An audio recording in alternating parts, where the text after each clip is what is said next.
you guys today? Good. How are you?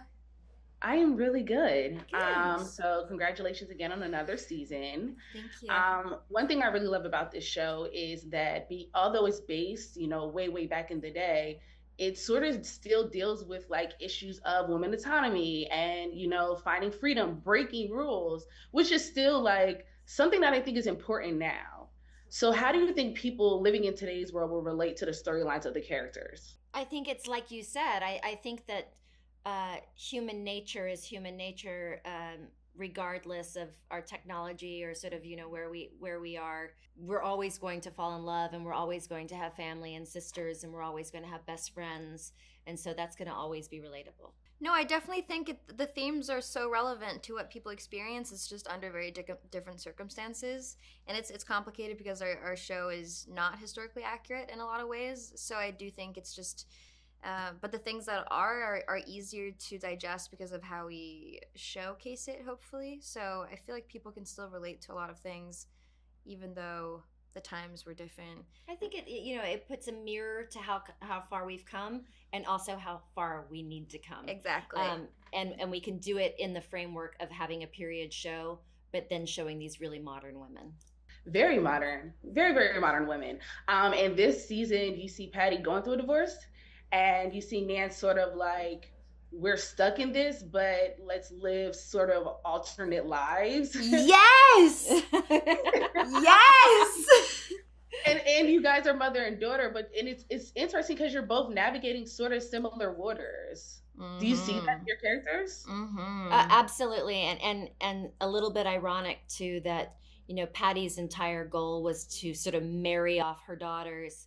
And once you're married, everything's going to be just perfect. When, of course, she's had a very, very imperfect marriage herself. And here we see her at the beginning of season 2, and it's completely disintegrating.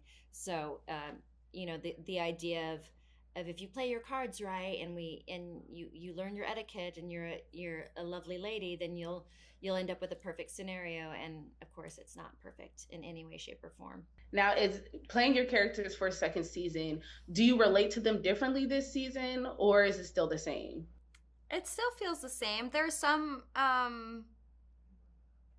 there are a lot of things that are the same. It's just it's tricky because there's so much content in season 2. I think season 1 was a little bit more slow paced, even though it's still quick TV, and there were a lot of interesting choices that I wasn't expecting regarding Nan. There were kind of different versions of how it was going to go, who she was going to end up with, and then the route they took.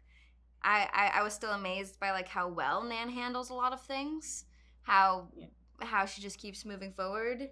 And Nan gets hit a lot of information this year, like all these things that she's been struggling with, and life, trying to figure herself out. It's just everything's just poured into her lap, and she's sort of left to fend for herself in a way. Yeah, but I'm proud of how she ends the season and takes care of herself, and who knows where she's running to, but she's running somewhere and away from a lot of toxic friendships and chaos and drama and tradition and the patriarchy. So I kind of want Patty and Nan to just be somewhere in the countryside raising this child together and paint and live not calm lives, which isn't great TV, I guess. No.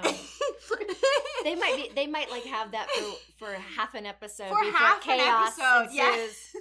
But let them have a breather for a minute. Just a little breather. Yeah, because season 2 is chaotic, I would say. Season 2 is chaotic. It's bombastic. It's like tea is it's like hot. fireworks. Yeah. Yeah. Thank you guys so much, and congratulations on season 2. Thank you so much. Thank you.